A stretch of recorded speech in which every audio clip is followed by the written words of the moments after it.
So thou, O son of man, I have set thee a watchman unto the house of Israel. Therefore, thou shalt hear the word of my mouth, and warn them from me. Have no fellowship with the unfruitful works of darkness, but rather expose them.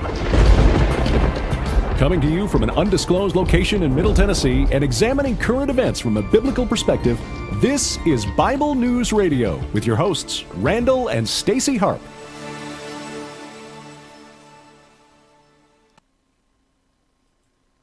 All right. Hey, everybody. I want to welcome you to tonight's edition of Bible News Radio. I'm really glad that you guys are here with us tonight. I don't know about you, but it's been a long day, hasn't it? And here we are tonight with you guys. And I'm so glad that you're here because tonight we have a guest who's literally up. It's 1:30 his time in the morning, people, just so you know. So I appreciate you guys sharing this out.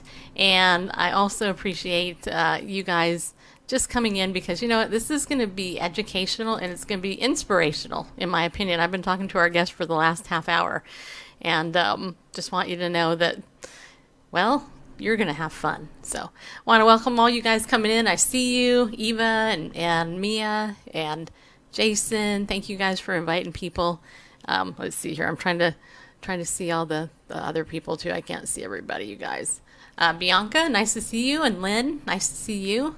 Virginia and Danielle, it was never you. How do you know it was never me? No, I'm just kidding. Sherry, nice to see you. And anybody else, come on in. Thank you guys for coming in. I really, really super appreciate it because, as you know, we here on this show, we try to provide you, unique guests in the body of Christ who are actually lifting up Christ and His Word because we believe His Word is true. And even though people, are like trying to convince us the Bible is just a dusty old book, just want you to know that it's only dusty if you don't read it. It is old, but it's active and sharper than any two-edged sword too. It can change your life if you let it. So first thing I want to do, aside from welcoming all you guys in, is also I want to thank our sponsors. What we're going to do is just do our commercials right up front, everybody. We're going to thank our sponsors, Ariel Ministries. You guys know this is our main sponsor, and we're so glad that they are because they're biblical, and we have a special deal with them, which is that you can go to ariel.org and you can save 20% on anything in the store when you use the coupon code Bible News. And they also have their Messianic series of 7 books by D.L. Cooper. And this is an excellent value, you guys. If you haven't gotten this yet, you still have time to do it. All you have to do is go over to bit.ly/Cooper_books.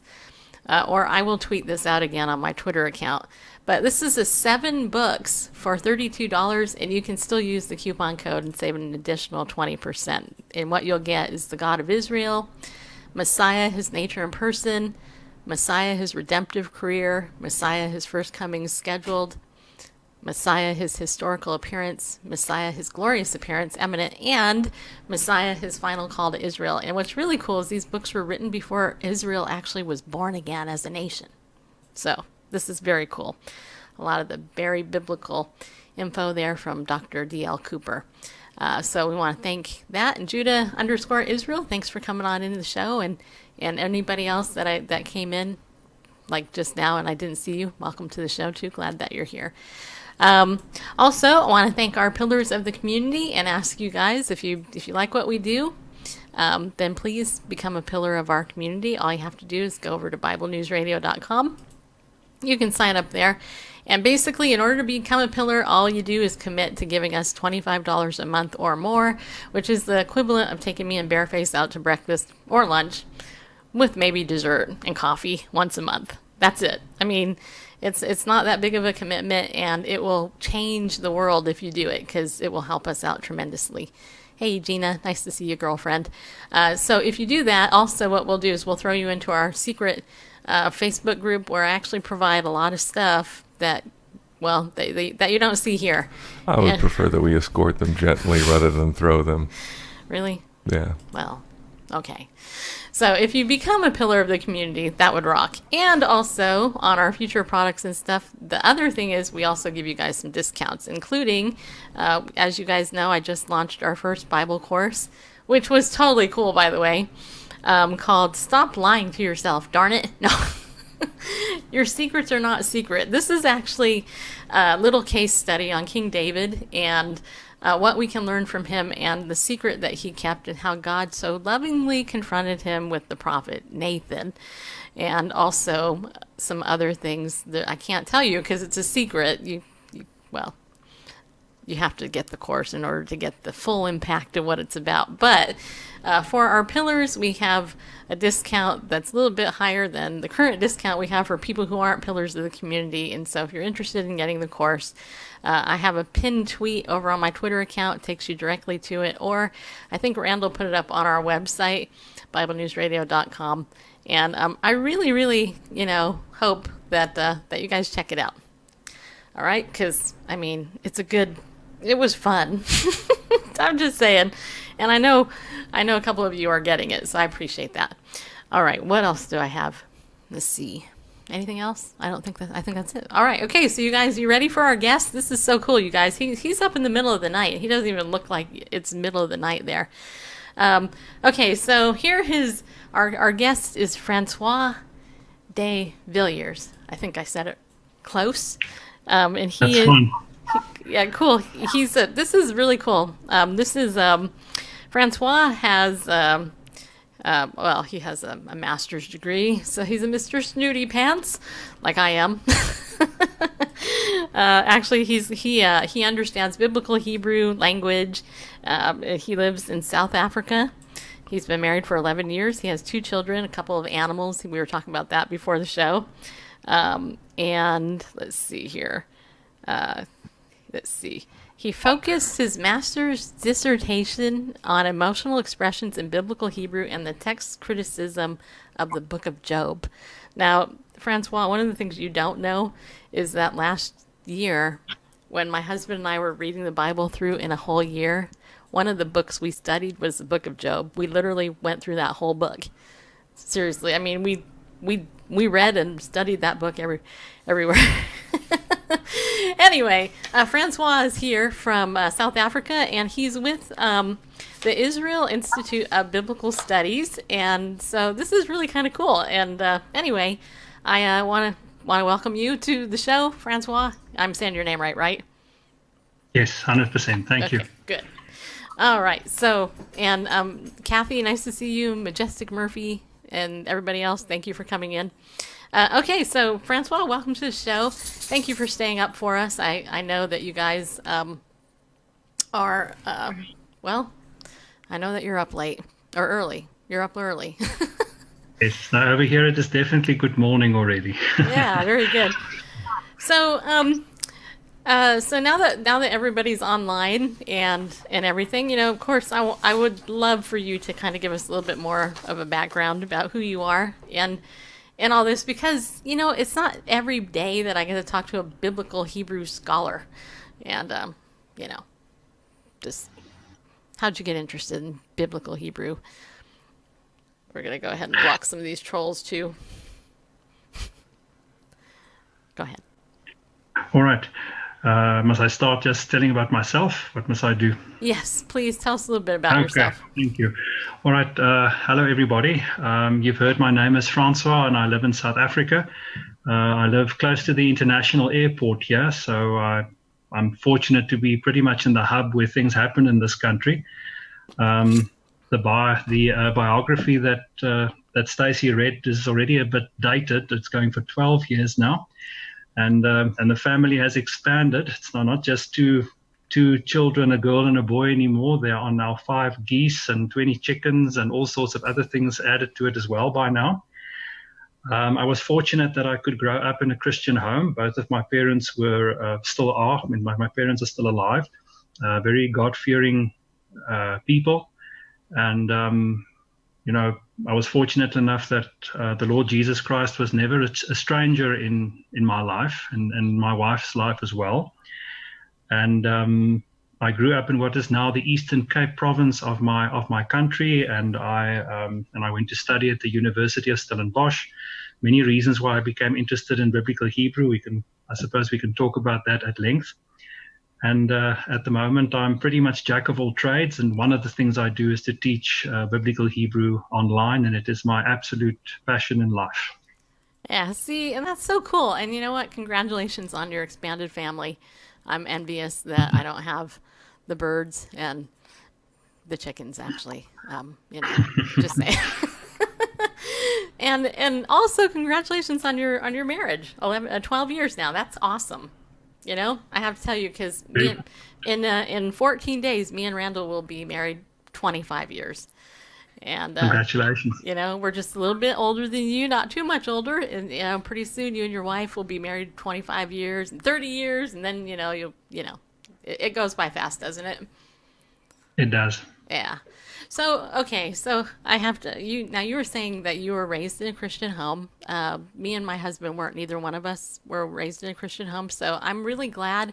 And I can tell you personally, as somebody who didn't have that heritage, that when I see somebody who had that heritage and they don't blow it or kind of spit on it like I see a lot of people do, I totally honor you, because I know that, because it's a blessing, right? I mean, It's a privilege. so how did you come? I mean, how did you become interested in biblical Hebrew? I mean, because most people look at the Old Testament or the original languages and go, man, that would be me, by the way.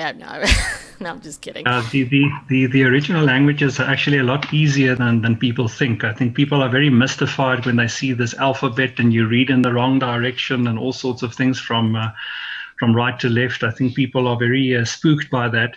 But when you start learning it, everybody in the end says, but it's a lot easier than they thought it would be.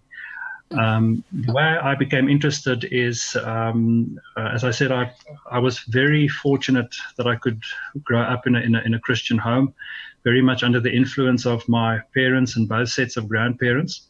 And there was a stage when my mom told me that she made it a mission that she wanted to read the Bible from cover to cover, and she did. And then when she did, she went to wake up my grandmother in the middle of the night to say that she's done it. And then I felt that I also want to do it. I was in high school. And then I came across, as I was reading, reading from cover to cover, one of the portions of scripture that really spoke to me was a portion of the book of Nehemiah. Oh. I'm not sure if I pronounce it correctly in English. Nehemiah, does that ring a bell? Yeah, I say Nehemiah. No, there's a joke, Nehemiah, but it's I say Nehemiah. That's what I say. Good. The book of Nehemiah, and I came across chapter 8, verse 9, where it says that the ancient people of Israel have now, of Judah back then, they've now returned from the Babylonian exile. And what touches me there is the fact that there is this huge gathering of people, and they come to the priest Ezra and they ask him, please read the book of the Lord to us. Because 70 years in exile is a long time. Mm-hmm. And there was no worship service or anything scheduled there that I can see. Yet everybody came together without Facebook, without Twitter, without any mass media. Everybody just felt in their hearts that they want to come together and hear the word again. And in Nehemiah 8, chapter 9, it says that the priest Ezra was reading from a Hebrew scroll. But then there were Levites standing on both sides of him on a little platform, and they had to translate and explain what was being read, because you must remember, in 70 years they have unlearned their mother tongue. When they returned from the exile, they could no longer speak what was biblical Hebrew. So they needed people to translate and to explain it to them. And at that stage, I interpreted it as a high school child. It's obvious that translating it and explaining it to the people moved the people so much that they started to cry. Mm-hmm. And I felt I wanted to do the same for people. Oh, see, that is so cool. You know what? That totally touches me. It really does. I mean, it tells me a little bit more about your character. First of all, you got a tender heart towards God, which is awesome. And I know when I became a Christian, that's the same thing. I started reading the Bible. I didn't understand why people said it was boring. I was like, what? This is the best book ever. And 30-something years later, I'm teaching it now more than I ever did, even though some knucklehead in the church told me, this will wear off in a year or so. I'm like, no, I don't think so. Anyway, I want to welcome Pastor Pete, who just came in. Mr. Pastor Pete, thank you for coming in. And also Jason, thank you guys for moderating some of the scoundrels that have been coming in there. you wouldn't believe, Francois, some of the stuff that I just had to block. Ugh. But hey, the enemy, he likes to come out like a flood, but we will not let any weapon formed against us. It won't prosper. So, okay, so I have to go now to your thing, your study on Job. That really is impressive, because a lot of people look at the book of Job and go, oh my gosh, this is just a boring book. It's about suffering, blah blah, and blah blah and everything. And so I'm actually interested. Can you tell me a little bit about that? Because that is actually, well, here's one of the things I learned. I learned that the book of Job is actually a book of poetry, and that it's there's a lot of layers to it, which I'm sure I didn't get when I studied it because I don't know Hebrew, but I do know that it's a wisdom book, book of poetry. And so I got to find out, like, what was it about the book of Job that captured you, that you would spend all that time writing about it and learning about it? Well, I was fortunate. There was a lecturer in our department who was very interested in studying emotional expressions in the Hebrew Bible. Hebrew Bible now being the Old Testament. Mm-hmm. And, he would write a lot of articles and publish books and things about all the different ways that people would express their emotions in the Hebrew Bible. And what was interesting is to say, they had a very concrete, almost physical way to describe their emotions. Some Bibles will, for example, say when in the story of Cain and Abel, the Lord will ask Cain. In some of the Bible translations, it says, why are you so sad? Why are you so depressed because of what happened at the sacrifice? The one's sacrifice was now accepted, the other one not. But then the Lord doesn't ask him, why do you feel sad? The Lord asks him, why has your face fallen? Hmm. And if you consider some of the other ways that that people express their emotions, especially, I did focus on the emotions of depression, I'm afraid. So it is all expressions such as, my face has become dark, but not from the sun, and things like that. The problem with that kind of expression is that, the book of Job is old. That's old, very old Hebrew poetry, and it's also some of the most tricky Hebrew to translate. And one of the ways that you translate the text is first you have to figure out what does the text actually say. And I was trying to look at some of the parts where I felt were actually emotional expressions, but Bible translations were not really paying attention to that. And then I indicated, these are emotional expressions. Very cool. All right, not to turn this into a study on Job, but I have to ask one other question. Fascinating book. I do, because here's one of the big misconceptions. Because you study it and you know it inside and out compared to me. I know, honey. I'm sorry. I have to look over there. Hi, everybody. This is one of the challenges I have. Anyway, I'm pretending to look at you over there. Okay, I got to ask you the famous question about Job's wife supposedly cursing God, because it's my understanding that when I was studying it, that there was scholars that actually said the word curse really means bless, and what he was saying was that she wasn't really saying curse God and die. She was really saying just bless God and then die. I don't know. So what's your take on that? Because look, somebody who does biblical Hebrew with the Israel Institute of Biblical Studies, and there is a whole course just on the poetry of the Bible, amongst other things. So it is a fascinating course. In one of the earlier courses where we do how does the Hebrew verb system works, how does the Hebrew verbal system work, then one of the things that you are going to learn is that each biblical Hebrew verb consists of a root consisting of 3 consonants. All my students who know me will know this little finger of mine by now. And but the thing is, what happens is you change a small little vowel here and there, and then the meaning can change. Now the word for bless and curse share the same root. Okay. It's the same root that it is from. And actually, the rhetorical device, the poetic device there is, it's trying to draw you as the reader in. Job's wife just said, look, curse God and die. And she uses a particular 3-letter root about what she wants Job to do. And then what Job does is he does use the 3-letter root, but he doesn't curse, he blesses. So the whole thing is there's this tension in the story, okay, Job's wife told him, okay, curse God and die. But then what does he do? There's this tension for a moment. What is he going to do? What is he going to do? And then when he does something, it's actually something totally unexpected. And that's what makes an impact on you as a reader. And that is one of the things that, grips you when you start reading the Bible in Hebrew. And this is why this Institute of Israel Institute of Biblical Studies, it's an eye-opening, heart-opening experience that I can really recommend to anyone. You know what? I never even thought of it that way, but you're absolutely right. I never even thought of it that way. Wow. See, you guys, you can learn something new every day. By the way, you guys go over to israelbiblicalstudies.com, okay? That's the website for the Israel Institute of Biblical Studies. That's actually why Francois is on our show, and he's up at like really super early or late, depending on how you want to look at it. Because what we want to do is we want to share with you what they have to offer in the event that you'd like to study the Bible in its original language. So tell us a little bit about Israel Institute of Biblical Studies and what they can expect and what it is that you actually teach in particular. Okay. Because you're in the Israel Institute of Biblical Studies, it is the biggest online language academy in the world as far as I know.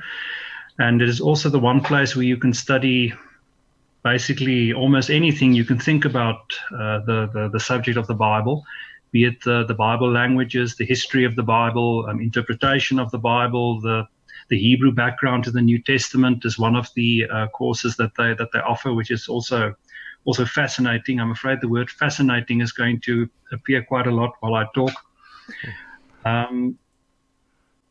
There are many courses out there, many online resources out there that say that they teach you biblical Hebrew. And I'm not shooting any of those things down. I'm the last person to do something like that. But nothing replaces the value of a personal contact, face-to-face contact with an expert. And if you study through the Israel Institute of Biblical Studies, that's precisely what you're going to have. You are going to be face-to-face with an expert, but it's going to be in the comfort of your own home. Via the internet, and there are going to be other students too, and students often engage with one another. Every opportunity is there to enlarge your world and your worldview and to deepen your understanding of Scripture and to deepen your faith. So that is what the Institute is doing. Yeah, see, I think that's so cool. And, the best part is that anybody in the world can do it, right? So you are in South Africa. Everybody, he's in South Africa, just so you know, just outside Johannesburg, right? And then that's right. And so, how did you stumble upon going ahead and working with these guys? I mean, because are these guys actually located in Israel, or they are located in Israel, as far as I know? But okay. The world has become a smaller place, so there are people all over the world, when I left the university, I really had a need in my heart. I feel I really, really want to do biblical Hebrew full time as far as I can. In this country, there's no real opportunity for that unless you actually lecture at a university, and those opportunities are quite limited, I'm afraid. I suppose it's the same situation in most countries. And what I did one day, I do not watch a lot of movies at all. But the one movie that I did watch was The Legend of Atlantis, an animated movie.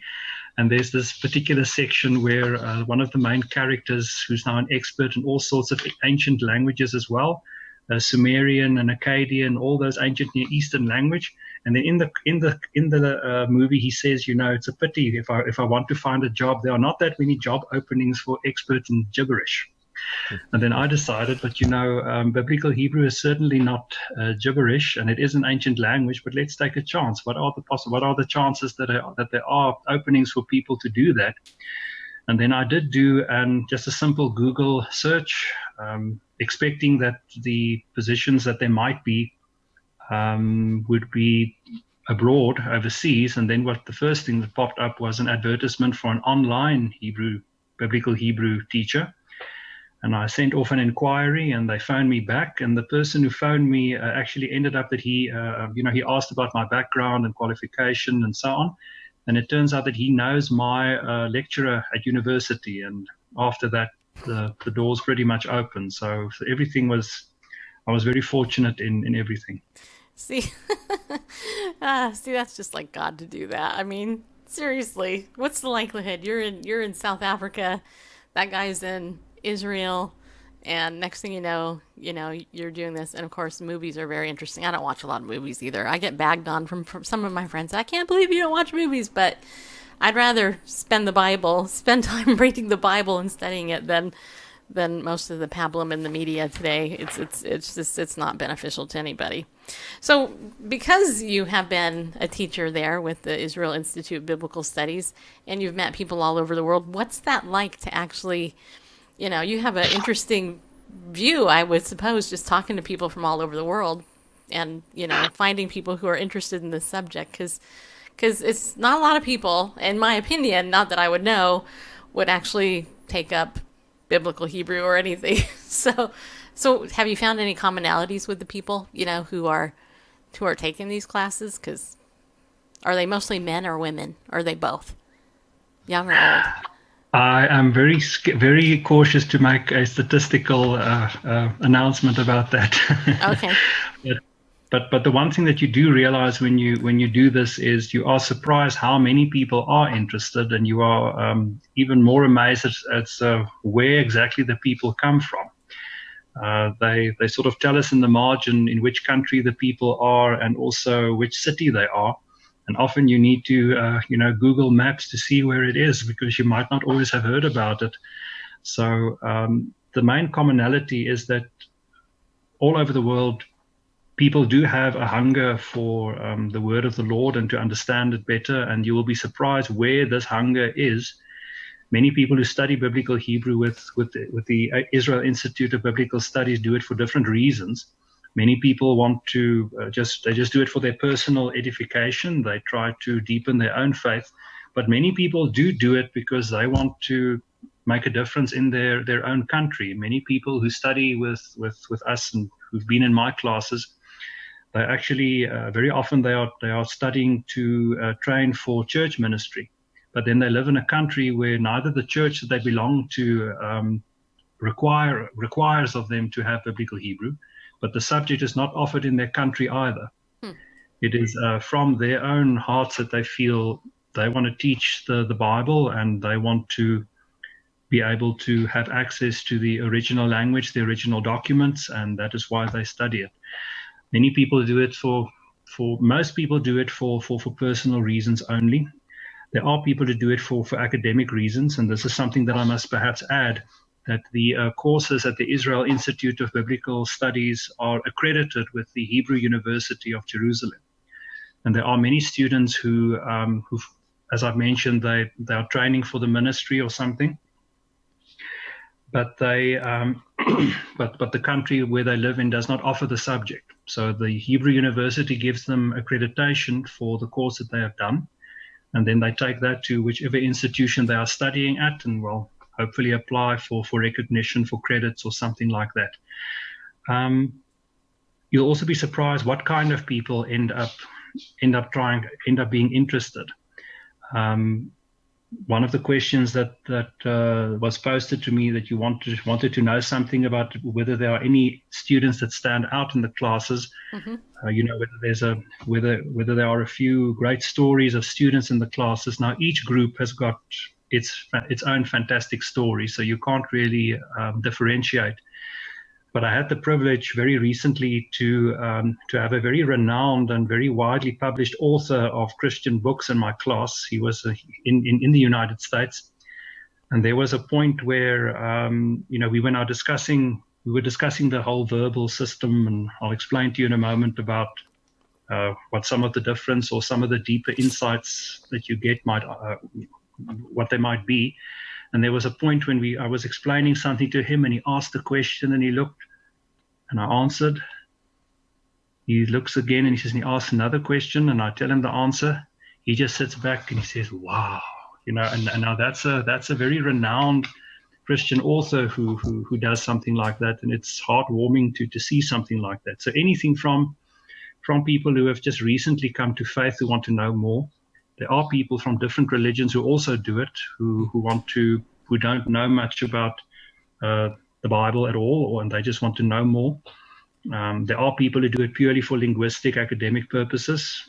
There are students who do Greek and Latin and Akkadian and Arabic and Biblical Hebrew. It's all part of their little ancient language repertoire. Some people do it for that reason. Uh-huh.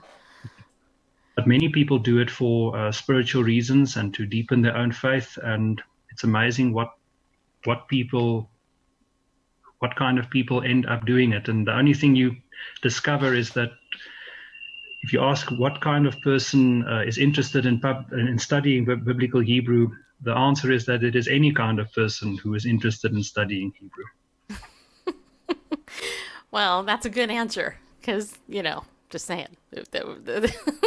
So I guess you can't tell us who that person was, huh? Is it kind of confidential? I do not have the person's permission to share it, no. See? But he is a very, very widely published, very widely renowned. If I were to give you his name, it's 20 plus books that he has written. So you're going to talk about a person who is very well versed in the topic. Well, that's very cool. Well, and it's good it encourages me to know that that there are authors out there who are Christian authors who they're not all ghost written, and maybe they actually are actually really, really learning something. I was going to ask you something else too. First of all, I want to ask anybody in the chat room if you guys, I think Coach Dave came in too. I don't know if you're still in there, Dave, but if you are, I'm glad you're there. Thanks for coming in. I actually wanted to find out, do any of you have any questions for Francois? They're more than welcome.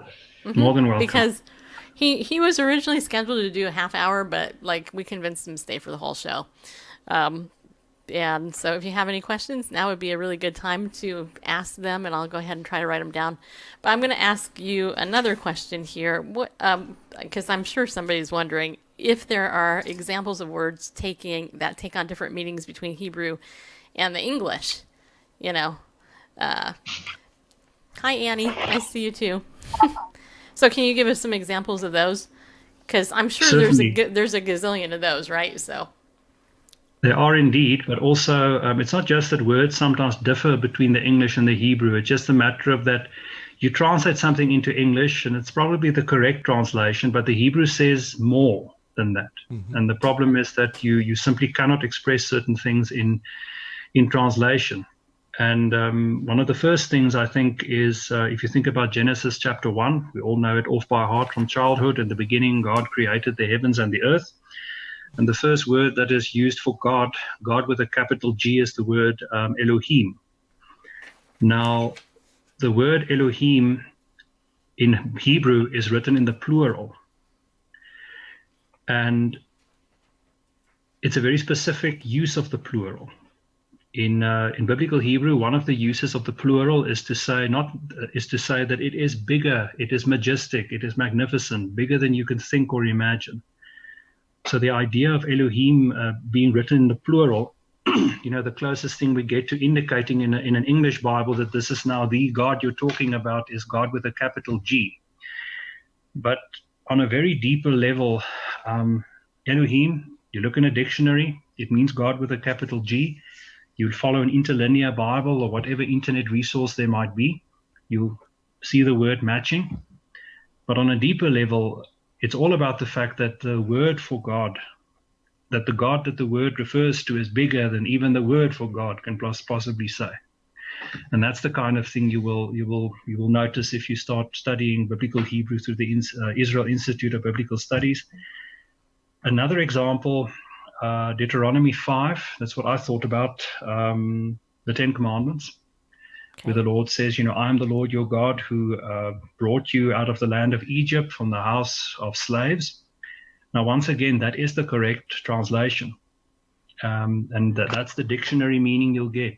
And if you look in an interlinear Bible or whatever bilingual resources there might be online, you'll be able to make the match.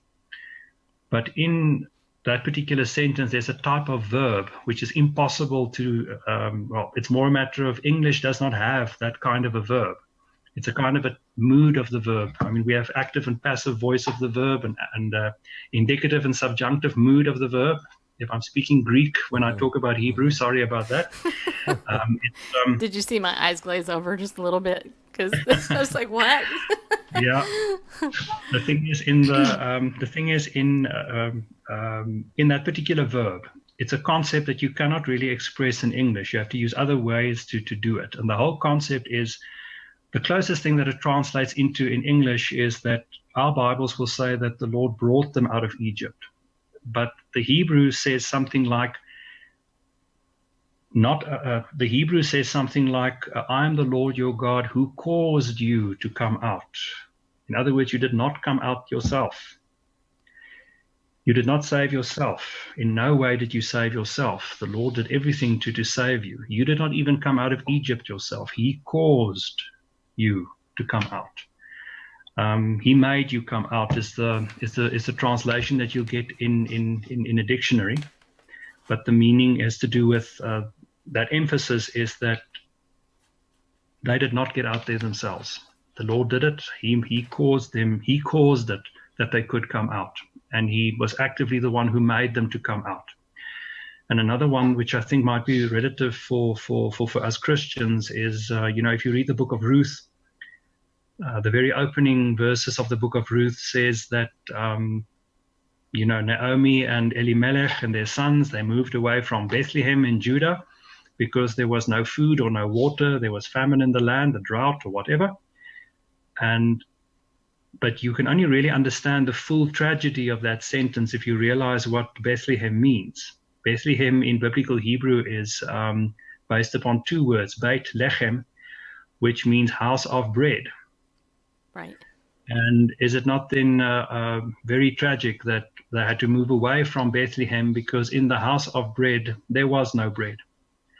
And if you consider we as Christians who believe that the Lord Jesus Christ was born in Bethlehem, is it not only now so much a deeper knowledge to know that in the same house of bread where there was no bread, so much so that people had to move away from it, it's the same house of bread where the one who would give us the ultimate bread of life would be born. And that's the kind of thing that you will have access to if you do biblical Hebrew. It's endless. Yeah. Well, isn't also the book of Ruth? I love that book. It's one of my favorites.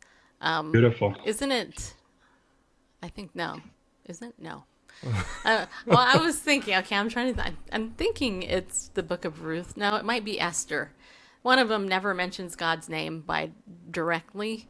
Which one is it? Is it Ruth or Esther? Now I don't remember. Esther. Yeah. Well, anyway, but Ruth and Naomi and Boaz and Kingsman Redeemer and all that. I just love that. And, it's so rich because it's like 4 chapters and there's, as you know, I could talk about the book of Ruth like all night too. Anyway, okay, I got some questions here, Francois. Okay, anyway, if you guys just came in, let me go ahead and tell everybody again. I cannot pretend that I know all the answers though, but I'll try my best. All right, well that's okay. Hey, I want to welcome Jeffrey and D. Emmanuel. I think he left.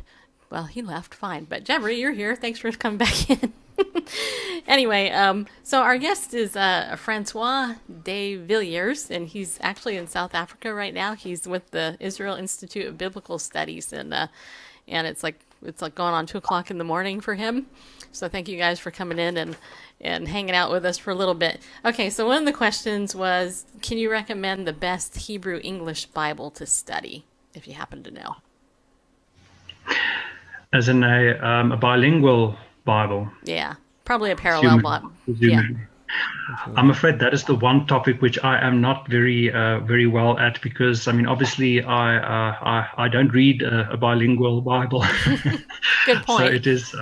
So I'm afraid I simply do not know. There are some editions of the Hebrew Bible that they print the King James or whatever more literal Bible translation there is in relation to the Hebrew. There are many out there. You can't really say the one is the best or whatever. You maybe get a few that are more or less user-friendly than the others, but there are many out there.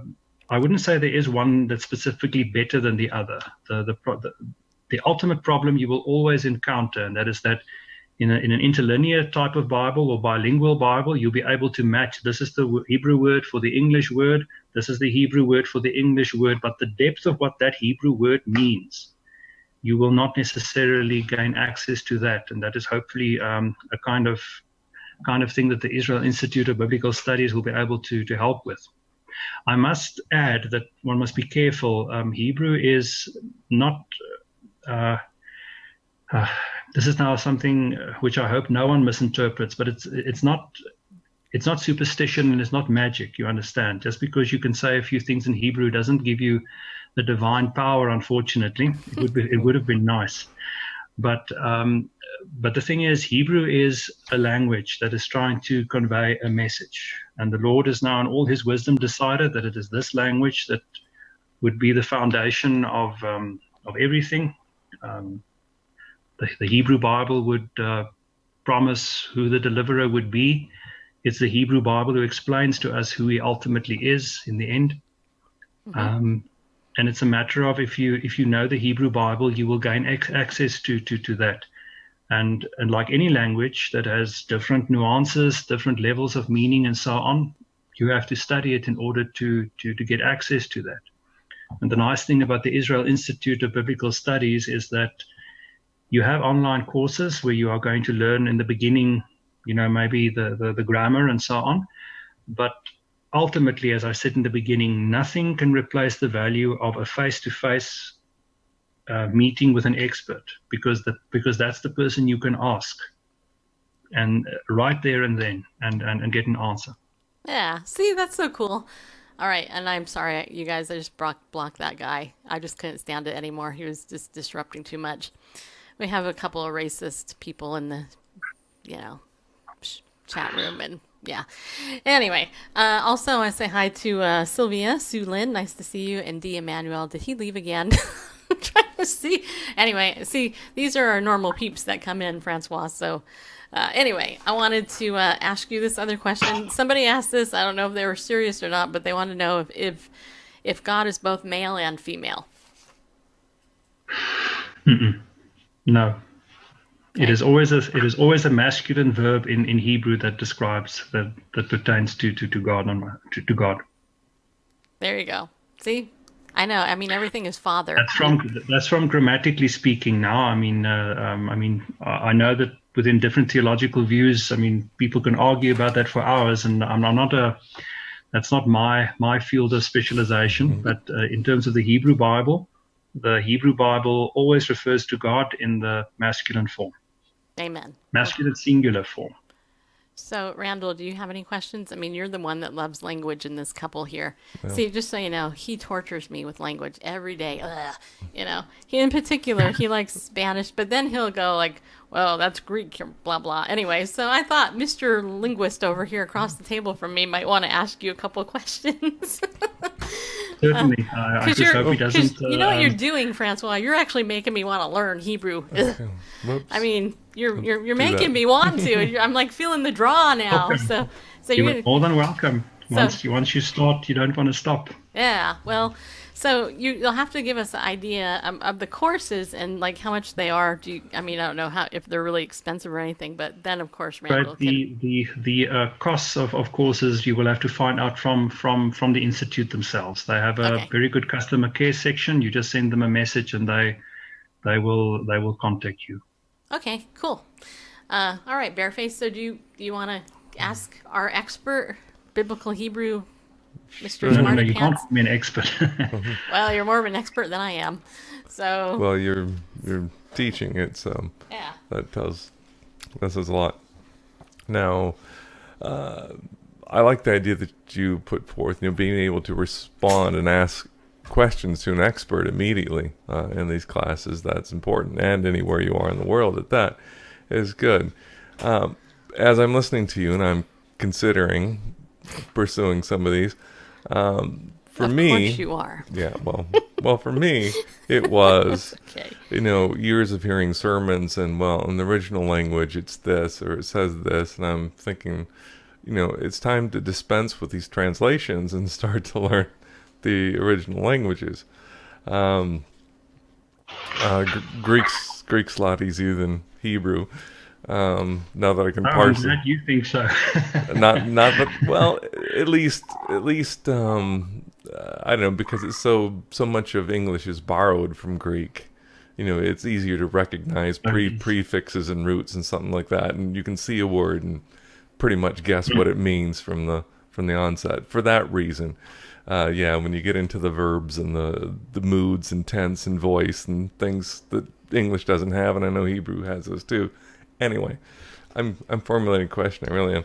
So my experience thus far is I started with a short course in modern Hebrew at a Messianic synagogue, which familiarized myself with the alphabet. Now, it was my first introduction to the cursive, I guess you could say, the handwritten. I first walked into class, saw these worksheets, and thought, "What's this? I'm here to learn Hebrew, not Hindi. What is this?" It's familiar with just like the book print and the block print, and not the anyway. So modern Hebrew, and then of course other biblical stuff, interlinear and strong stuff. Anyway, so now here comes the question. It's really coming.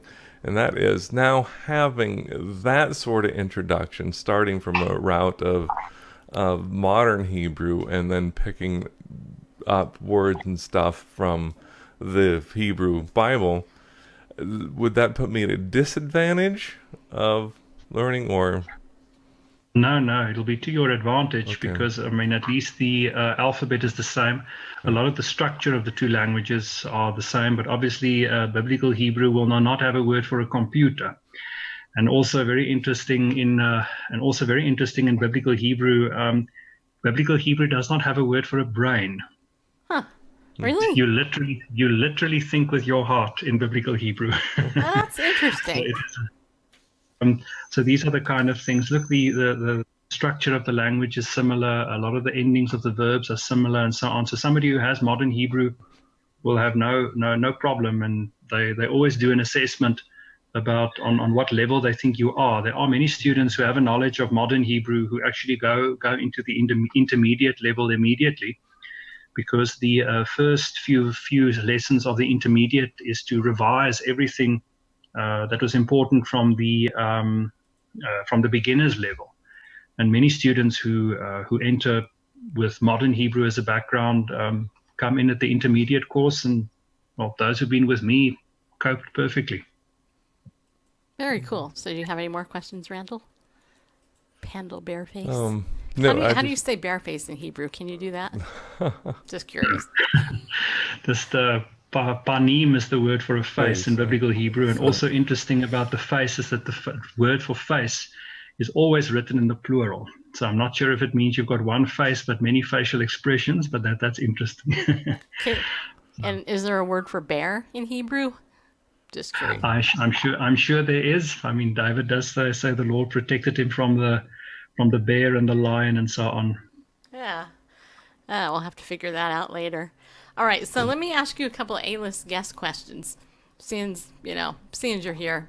And you're actually, I would have to say you're my second guest I've had on from South Africa. I think I had on another guest years ago. But anyway, okay, so so I asked you earlier during our prep show if you liked eggs, right? So my question is, what do you do with the eggshells after you crack your eggs? What do you do? Just curious. We dry them out in the oven, and we crush them, and we put them back into the chicken's food so that they can regain the calcium so they can give us more eggs. Yeah, see, that's good. You're repurposing. That's good. Recycling the eggshells, they come out. Recycling, a whole different meaning. Oh, that's classic. Okay, so, all right. So, do you get eggs there in a carton? I don't know, because I've never been to where you're at. Well, he's got chickens also. No. Oh yeah, so you got chickens. So never mind that part. No, look, South Africa is a civilization. I promise.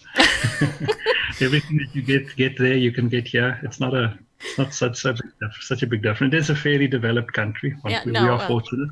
I wonder why. But Well, I'm sure he doesn't get his I didn't mean eggs to. at the supermarket when you've Okay. got fresh eggs Gotcha. right there. But if you did, like just for sake of argument, if you actually got your eggs in a carton, when you took the eggs out, what do you do with the eggs? Do you rearrange them? Do they have to be balanced? No.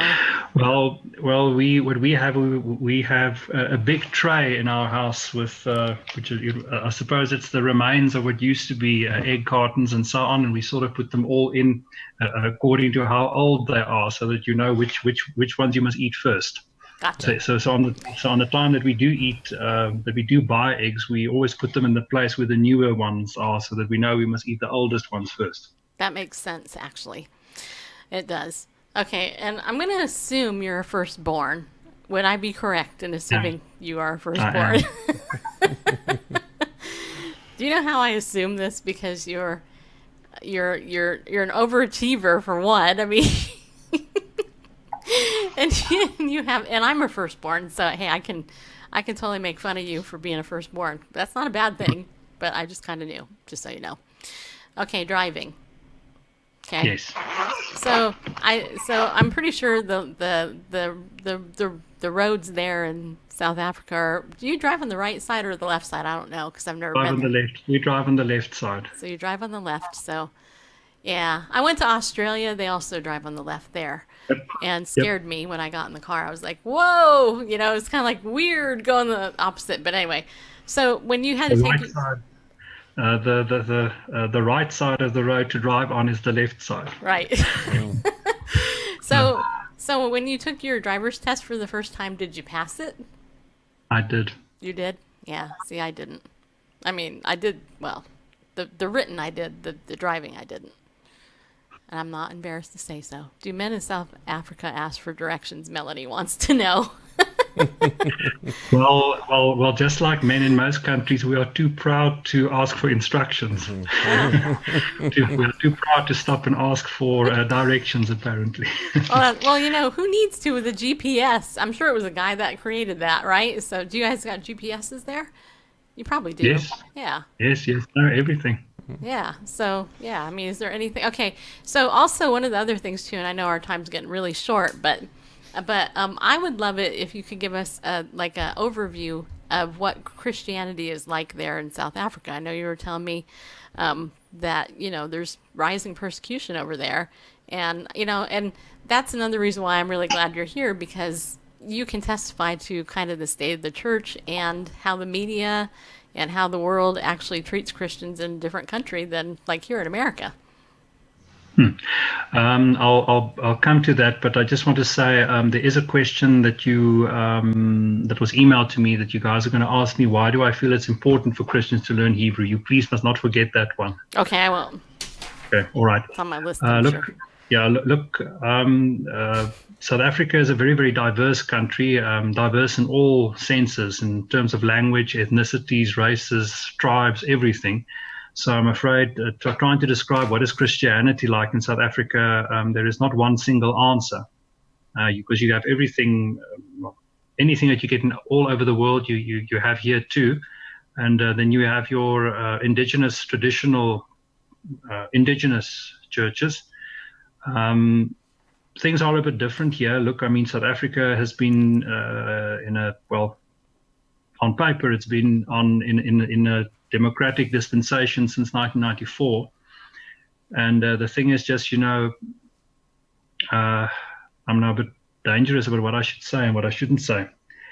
The thing is, we are still getting used to what it is really like to have this open and free society where anyone can say anything and believe anything they want to, and so on. In the past, the country was fairly conservative. You had there was Bible teaching and praying at school and things like that. Parliament would be opened with Bible and prayer and so on. And very recently, a few weeks ago, there was a big court case against schools in the country, and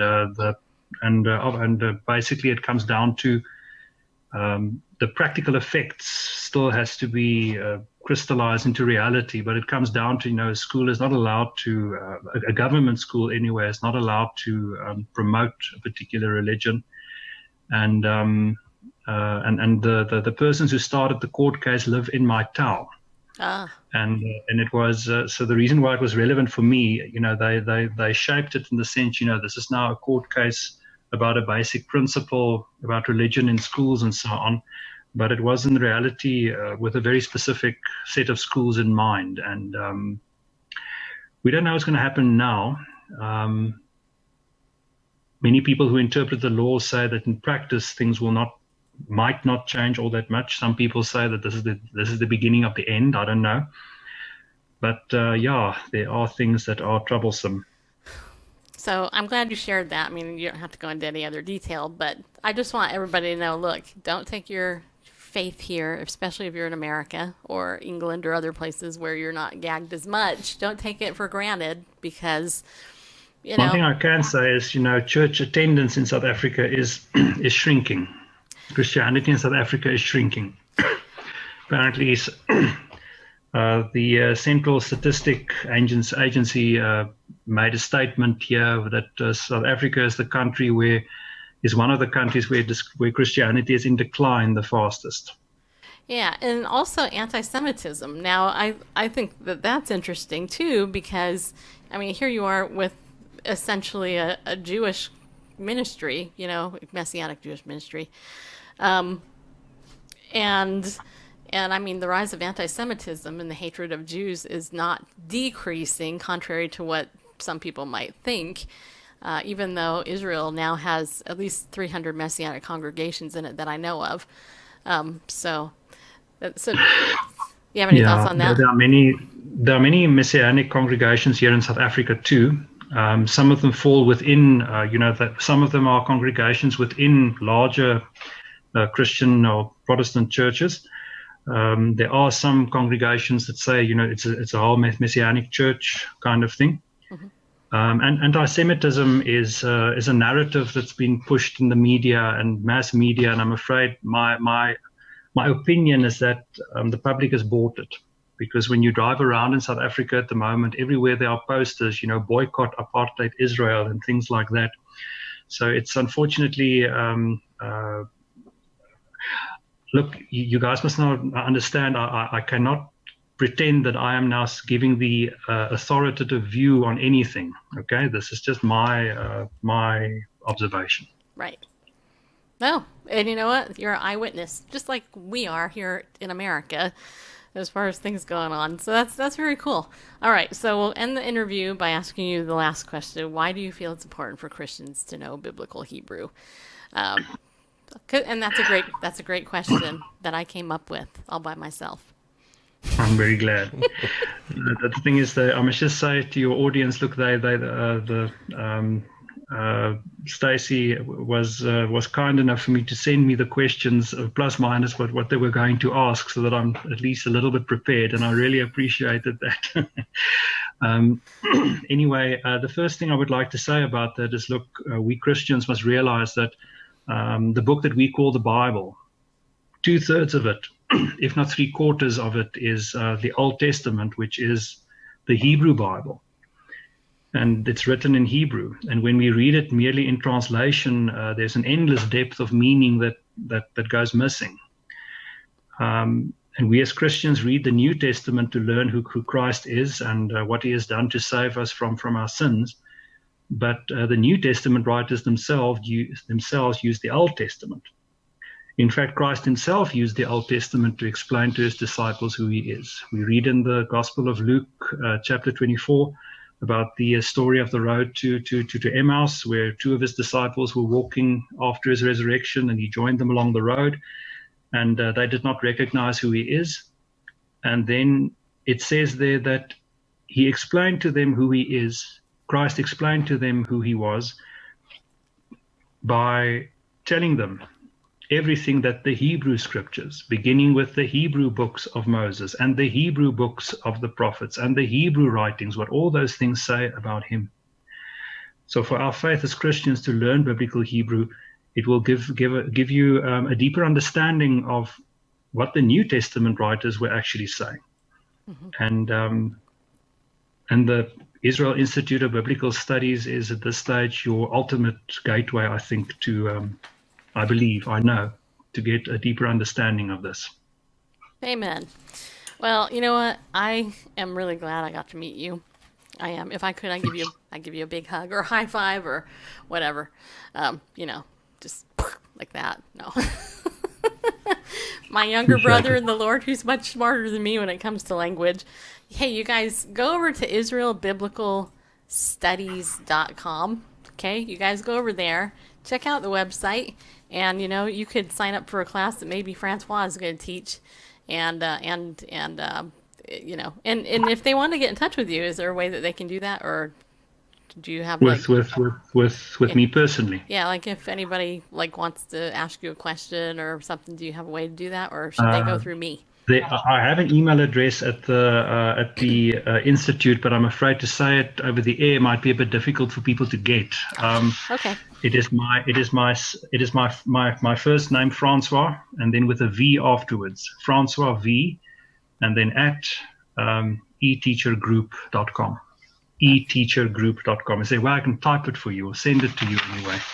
Okay, yeah, I can go ahead and if anybody wants that, we can go ahead and give it to you. Just tweet us at Bible News Radio. And, I see there's a chat option. Yeah, we can do that. We can do that after the show, too. Are you on Twitter or Facebook or anything? Or I am, but I prefer not to share that part of my life. Gotcha. Okay. It's Francois. Okay, I've sent something to you there. Okay. Francois V, teachergroup.com. Gotcha. You see that, Randall? But please just realize that I'm not an official representative. I'm. If you want to get in contact with the institute officially, you have to go to the website and contact them from there. Okay. Cool. More than welcome to contact me personally for whatever reason, and I'll refer you to whoever can help you if I myself am not able to. But if you want to contact the institute officially, you have to go to their website. All right. Cool. All right. So is there any other questions or comments for Francois before we go ahead and log off, you guys, for tonight's episode of Bible News Radio? I want to, by the way, thank you guys for coming in. Some of you that just came in, thanks for doing that. Totally appreciate it. You're going to have to catch the replay because it was really good. You missed out if you just came in. They're saying thank you. Kathy, you're welcome. And Kathy is in the UK. So I think she's, thank you. Right? She's in the UK, right? Well, I know. I thought she was in Australia. Are you in Australia? No, you're in Australia. Yeah. Somebody else is in. Yeah, you're in Australia. I have students who live in Trinidad and Tobago. I have a student in the Solomon Islands. I have a student in Zambia. I have a student in the Ukraine. Any country you can think of, I might just have had a student from there. So it is. Many students are from the United States. I must say. Most students are. Well, very cool. All right. Well, Francois, don't hang up, but we're going to go ahead and end the show.